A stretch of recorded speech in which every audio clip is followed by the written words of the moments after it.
So guys मैं कुछ time पहले मेरा जो फॉग लाइट है ये इंस्टॉल किया था, बट वो जो फॉग लाइट है उसमें दो मोड था, एक था व्हाइट एक था येलो।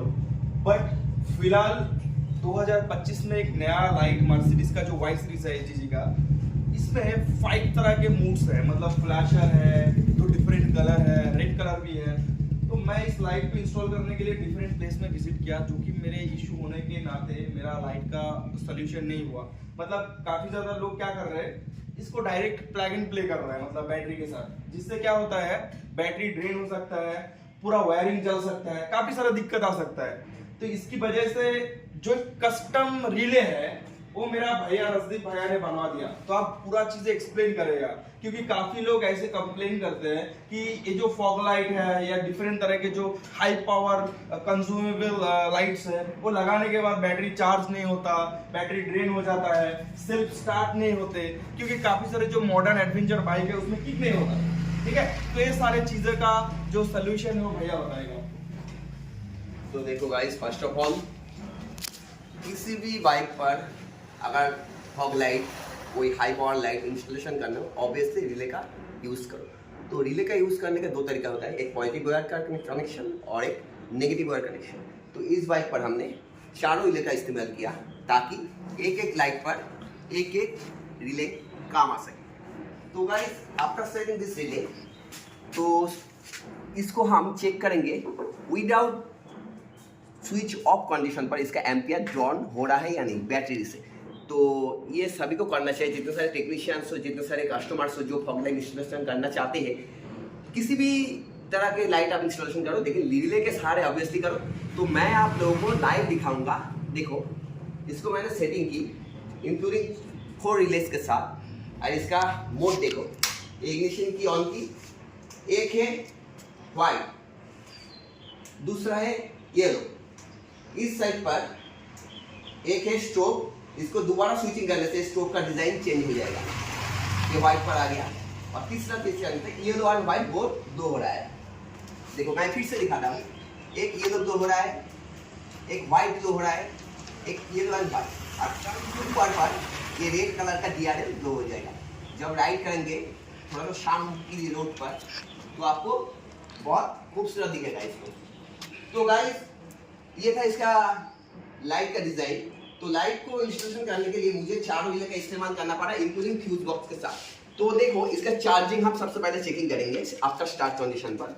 तो चार्जिंग से चेक करने के लिए मल्टीमीटर का DC20 प्रोब उस पर लाना चाहिए, और ये कॉमन ये इधर ही जाएगा, यानी ग्राउंड, और इधर वोल्टेज है, तीनों प्रोब रहता है होल। ये मिडिल वाला है वोल्टेज का, ऊपर वाला है एम्पियर। तो सबसे पहले DC20 वोल्टेज पर हमको सेटिंग कर दी मल्टीमीटर को। अब हमको नापना पड़ेगा ये नेगेटिव पोल और ये पॉजिटिव पोल। अब हम देखो बैटरी वोल्टेज दिखा रहा है 12.74। अब इसके चाबी ऑन करने के बाद इसको स्टार्ट करेंगे, ये 14 वोल्टेज आ जाएगा। देखो चार्जिंग वोल्टेज,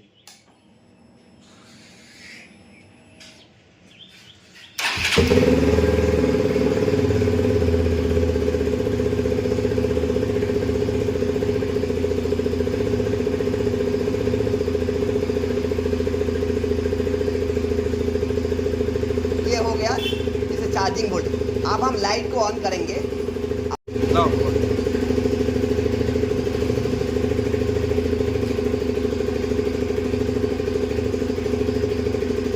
अब इस हमको फॉग लाइट को इग्नोर करेंगे।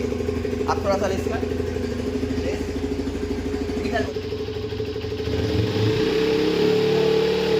लाइट को दिखा, ये लाइट लो हो रहा है। अब ये लाइट लो हो रहा है, तब भी थोड़ा सा रेस करने के बाद भी ये 14 वोल्टेज आ रहा है। देखो 30.88। अब थोड़ा सा रेस करने से ये 14 प्लस हो जाएगा।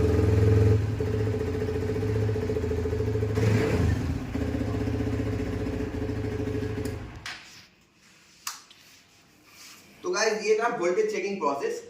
अब हम चेक करेंगे इसका एम्पियर ड्रॉन प्रोसेस। तो सबसे पहले हमको क्या करना चाहिए, इग्निशन की और including kill switch off condition पर रखना पड़ेगा। इसका जो पॉजिटिव प्रोब है इसको हमको ओपन करना पड़ेगा सबसे पहले।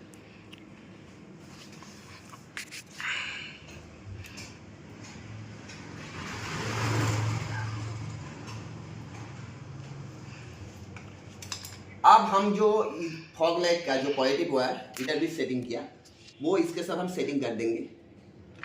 फिर मल्टीमीटर का देखो, सबसे पहले ये है एम्पियर प्रोब, इसको ऊपर सेटिंग करना पड़ेगा। ये पहले था वोल्टेज प्रोब पर, अब हम दूसरे वाला ऊपर वाला प्रोब पर सेटिंग करेंगे, एम्पियर प्रोब। और ये प्रोब को 10 एम्पियर पर ले जाएंगे, 10 एम्पियर। अब हम चेक करेंगे, इधर रीडिंग देखो 0।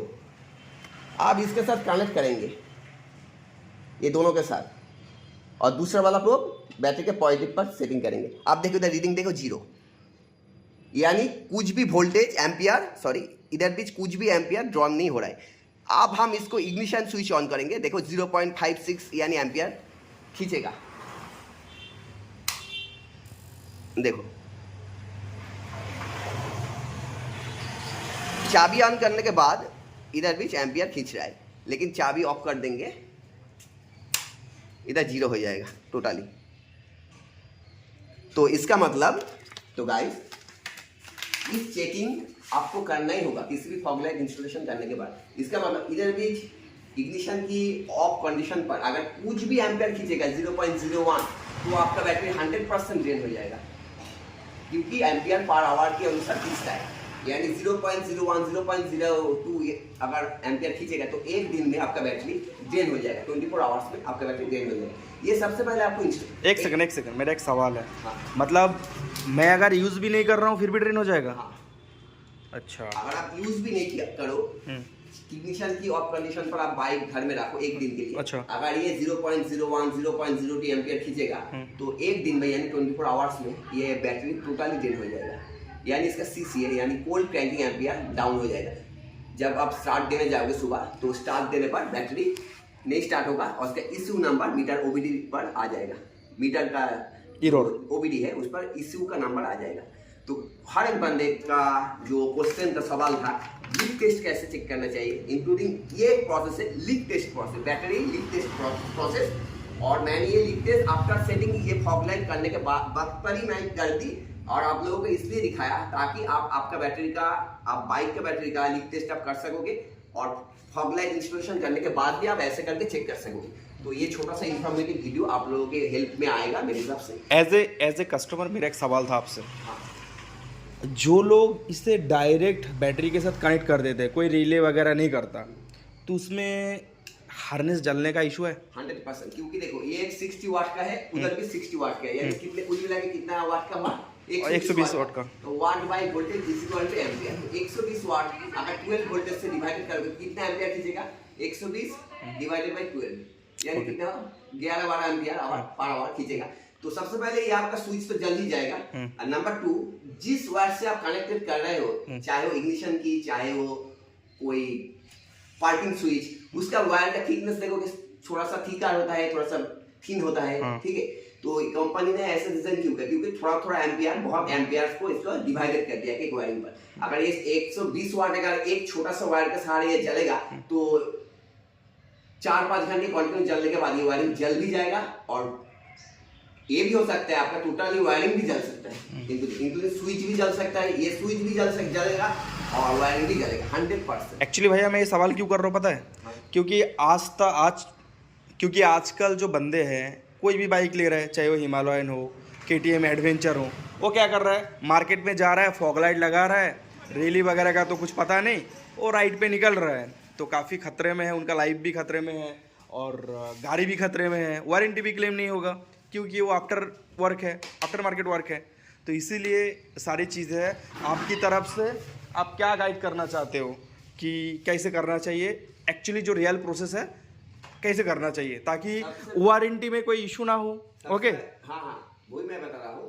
जो मैंने ये वायरिंग हार्नेस अपने हाथों से डिजाइन की, और आफ्टर मार्केट भी सेल होता है, वो पॉजिटिव साइड पर होता है, और मेरा अपना खुद का डिजाइन वो नेगेटिव साइड पर, मैं नेगेटिव कनेक्शन पर मैं बनाता हूँ। क्योंकि नेगेटिव पर जब बनाओगे तो जो स्विच है, स्विचिंग पर नेगेटिव बायस होगा, यानी basic input output service flashing होगा नेगेटिव पर करोगे तो फ्लैशिंग पोर्शन नहीं आएगा, सबसे प्लस पॉइंट। और दूसरा है आफ्टर जो वायरिंग हार्नेस देने के बाद वो लोड, ये अपना बाइक का जो वायरिंग हार्नेस का जो लोड है उस पर कुछ भी असर नहीं होगा और आपका वारंटी पर भी कुछ भी इश्यूज नहीं होगा, क्योंकि हम तो कट छट नहीं करते। रिले का जो कनेक्शन है वो मैं और भी वीडियो लाने वाला हूँ, वायरिंग कनेक्शन कैसे करना चाहिए, रिले को कैसे इंस्पेक्ट करना चाहिए। तो रिले के बारे में थोड़ा सा भी जानकारी है जिसके पास वो बात तो समझ जाएगा, और जिसके पास नहीं है वो मैं वीडियोस में आगे का वीडियो में आएंगे, उसके बारे में डिस्कस करेंगे। तो ऑब्वियसली आप रिले का यूज करो, लेकिन एज पर वाट कैलकुलेशन करने के बाद ही उस रिले को इम्प्लीमेंट करो, क्योंकि चाहे हो सके आप 20 वाट का सेटिंग कर रहे हो, 20 वाट का जलने के टाइम पर आप रिले शायद यूज नहीं भी कर सकते हो, चलेगा, लेकिन 50 वाट अगर आप हो जाएगा तो ऑब्वियसली रिले का यूज करो। ओके, अब अभी मेरा एक सवाल है आपसे, जो लोग आपसे काम कराना चाहेगा वो आपके पास आएगा तो उनको काम मिलेगा आपसे? वो तो मैं काम देने ही वाला हूँ, हर वक्त हाँ, भी दिया। तो कहाँ पे आना पड़ेगा? तो मेरा तो एड्रेस है Krishnanagar city near government college, landmark also Krishnanagar government college, and my shops name also operation theatre. Okay, मैं दिखा देता हूँ। ये है अपना ऑपरेशन थिएटर, जहाँ पे आप आओगे तो आपको ऑटोमोबाइल्स की रिगार्डिंग जितने भी काम है वो मिल जाएगा। यहाँ पे eval little custom YouTube channel है, आप देख सकते हो, और ये ऑपरेशन थिएटर है। यहाँ पे कृष्णनगर का गवर्नमेंट कॉलेज है, हरवा से आप आओगे तो यहाँ पे शॉप मिल जाएगा। आपको फ़ोन नंबर भी दिखा देते हैं और डिस्क्रिप्शन बॉक्स में ऑलरेडी रहता है, आप देख सकते हो। Eval little custom operation theatre का यहाँ पे कॉन्टेक्ट नंबर भी है। तो भैया अभी हम बाय बाय करते हैं। हाँ चलो चलो मिलते हैं।